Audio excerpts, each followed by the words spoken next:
নমস্কার বন্ধুগণ, এই মুহূর্তের সব থেকে বড় আপডেট তোমরা শুনলে অবাক হয়ে যাবে।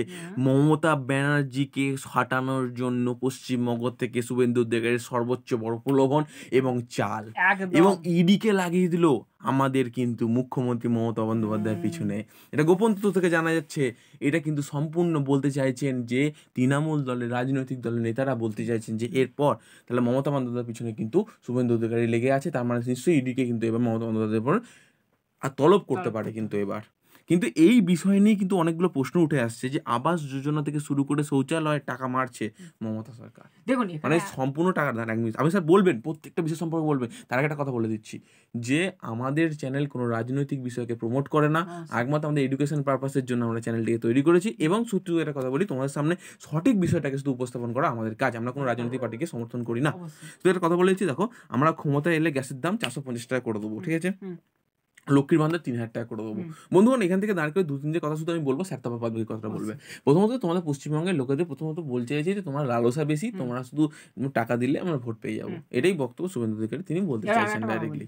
এবং দাঁড়ান একটা কথা বলে দিই, আমি বলি তিনি তো অন্যান্য স্টেটে আছেন, সেই স্টেটের থেকে যে গ্যাসের দাম কত কমিয়েছেন স্যার একটু যদি আমাকে বলতেন, আর যদি লক্ষ্মী ভান্ডার বা অন্যান্য কিছু প্রকল্প কত দিয়েছে স্যার একটু যদি বলতেন, আমি তাহলে খুব অ্যাপ্রিসিয়েটেড হতাম স্যার, আনন্দিত পেতাম স্যার। একটু বলুন প্লিজ স্যার। বলুন। দেখুন, এখানে একটা প্রশ্ন কিন্তু রয়ে যাচ্ছে যে শুভেন্দু অধিকারী বলছে যে কেন্দ্র থেকে যেখানে গ্যাসের দাম কমাতে পারছে না সেখানে তিনি গ্যাসের দাম 450 টাকা করে দেবেন। তার মানে এটা তো কেন্দ্রের আন্ডারে, তার মানে কি মানে এই যে গ্যাসের দাম বলে এগুলো তো কেন্দ্রের আন্ডারে, তার মানে কি বলতে চাইছে যে কেন্দ্র বেশি করে নিচ্ছে, আমি যদি ক্ষমতা আসে তাহলে কেন্দ্র থেকে কিছুটা বলে করে কমাবো। তার মানে কেন্দ্র এখনও চাইলে কমাতে পারে কিন্তু কমায়নি, এর মানেটা এটা বোঝা গেল।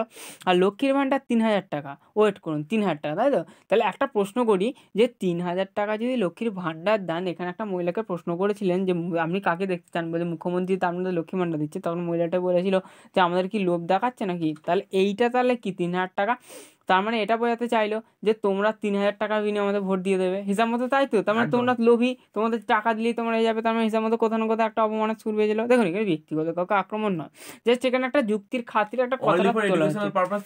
পারপাসের জন্য আমাদের ভিডিও তৈরি করা আছে এবং আমরা কোনো রাজনৈতিক দলকে সাপোর্ট করি না, এটা কিন্তু ডিসক্লেমার ফার্স্টে বলে দিলাম। তাহলে এখানে আমি একটা কথা বলি, এখানে কেন্দ্রে যেহেতু নরেন্দ্র মোদী ছিল, তিনি আবাস যোজনা শৌচালয় বাদ দিয়ে আর কি করলেন? তিনি গ্যাসের দাম বাড়ানো মানে এমন করে দিলেন, আর মানে বাড়িয়ে একটুখানি কমিয়ে দিলেন, তেলের দাম বাড়িয়ে কমিয়ে দিলেন, ব্যাস। আর কিছু বলার তো অসংখ্য ধন্যবাদ বন্ধুগণ, তোমরা ভিডিওটা দেখলে ভালো লাগলে সাবস্ক্রাইব লাইক করে দাও, বন্ধুদের শেয়ার করে দাও। ধন্যবাদ। চলো ভিডিও পরে শেয়ার দেখা যাচ্ছে।